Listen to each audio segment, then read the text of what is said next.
It's a new year and a new chance for you to make a fresh start with your compliance. We're going to be bringing you a daily tip, strategy, or idea that you can use to improve your program. Here's your host, Tom Fox, the Compliance Evangelist. We're going to have a quick word from our sponsor, and we'll be right back. What is the best single-author handbook for a best practices compliance program? I would humbly submit to you that it is the Compliance Handbook, 5th edition, by myself, Tom Fox. It's published by LexisNexis, and it's designed to give you information on how to improve your compliance program literally across an entire year. Each entry has 3 key takeaways of things you can do at little or no cost for your compliance program. I'm going to link to it in the show notes, so check out the Compliance Handbook, 5th edition. Day 17, podcasting for compliance training and corporate culture. If there is one truism from the practice of law that translates to the practice of compliance, it is that you are only limited by your own imagination. This holds true in the 360-degree realm of communication and compliance, as communication obviously comes in many forms. Many compliance practitioners will well remember the 2012 Morgan Stanley declination. In this first declination made public, the Department of Justice recognized Morgan Stanley for emailing out 35 compliance reminders to Garth Peterson over a 7-year period. Think about the power of 360 degrees of communication in the context of compliance reminders. Now imagine the power of short ethics and compliance video training clips going out over the same period of time and the effect it would have on your employees and the regulators. Why not tell a story of compliance through a podcast? I call it podcast storytelling, and it can be a powerful tool. Each podcast series is a 5-part series and constitutes one story arc. The podcasts are about 10 to 15 minutes in length, so relatively short. The podcast storytelling series can be a variety of interviews led by noted podcast hosts such as the voice of compliance, yourself as the CCO, or by anyone in your organization. It can be an interview with one or more people, and it can also be a solo podcast. While there will be a fully integrated storyline, each podcast and accompanying text is a standalone compliance training and communication tool that can be used by anyone at your organization. The podcasts are pushed out internally as well via your organization's social media channel. There's a full panoply of podcast sites such as iTunes, Spotify, iHeartRadio, Google Pods, and Amazon. From each podcast, you can create multiple audio short clips or other forms of social media sharing materials with key quotes and lessons that can be created as podcast cover art. A series such as this allows your organization to not only tell a more effective story, but also reach a much larger audience than in any other format, live, audio, video, or even in person. Yet there is another reason why you should consider this type of approach and compliance training and communication. It will provide you the equivalent of market research and feedback. The number of listeners and downloads and social media touch points will give you a reliable source of data that you can use in other communications and trainings. Want another option? How about a fully produced branded podcast series for your internal compliance function? It could be 2 25 to 30-minute episodes per month with a guest selected by your compliance team.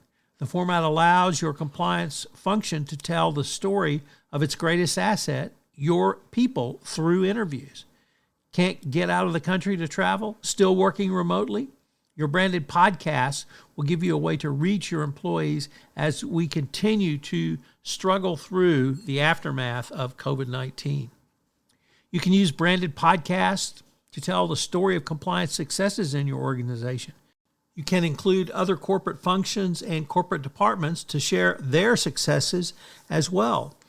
As with the podcast storytelling series, it can be done in a collaborative manner, working with your communications team.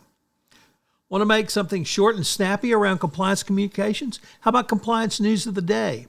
Have a daily curated news show of 3 to 4 compliance stories with a short summary of each and how they relate to the compliance perspective at your organization. Make it fun so that employees want to check in daily. When the DOJ comes knocking, ask how often you send out compliance communications, you can point to your compliance news of the day as a great starting point.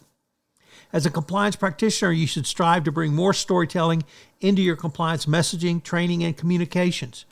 If you put employees in the shoes of the person they're watching or listening to, they will remember it because they see how it applies to their lives. Such training and communications will have a much longer than if you drone over a written policy or even show a PowerPoint presentation. Mark Havner calls this expanding your classroom. Ronnie Feldman calls this bringing memorable storytelling to your compliance communications and training. Yet one of the biggest benefits to podcasting is that it allows a compliance function to connect with their audience on a more personal level. Unlike traditional forms of advertising, which often come across as impersonal and sales-driven, podcasts enable businesses to build a loyal following by offering valuable and engaging content. This can include interviews with industry experts, behind-the-scenes glimpses of the business, and informative discussions on relevant topics. Now take these same concepts of audience engagement and apply them internally to an organization. What do you have potentially? A mechanism to engage your employees, to engender trust, and to improve your overall corporate culture. You think this is a crazy way to improve culture? Think again about all the advantages podcasting already has in place. A major U.S. consumer product company started a podcast and had the corporate executives on it. Who were the biggest fans of the podcast? It turns out it were the company employees, many of whom had never met their corporate executives. This allowed the executives to be humanized in a way no number of town hall meetings or other similar corporate events could ever achieve. Since you're only limited by your imagination, why not use some of that imagination to be creative in your compliance training, communications, and building culture by using the podcast format going forward? So what are today's 3 key takeaways? Number 1, using podcast storytelling to tell a more involved, longer story about compliance. Number 2, you can use compliance department branded podcasts to have an ongoing communication about compliance with your corporate employees. And number 3, a daily compliance news show will drive compliance engagement going forward. Join us tomorrow for day 18, where we begin a discussion of risk assessments. I know you'll enjoy tomorrow's episode. I hope you will join me for the rest of 31 days to a more effective compliance program where we take a deep dive into your overall compliance program. Thank you for listening to this episode of 31 Days to a More Effective Compliance Program. 31 Days to a More Effective Compliance Program is a part of the Compliance Podcast Network. If you'd like more information on any of the topics of this month's series, 31 Days to a More Effective Compliance Program, check out The Compliance Handbook 5th edition, available from LexisNexis. You can check it out at lexisnexis.com/Fox. I know you will find it useful and enjoy it. Thanks so much for listening. This podcast is a part of the C-Suite Radio Network. For more top business podcasts, visit c-suiteradio.com.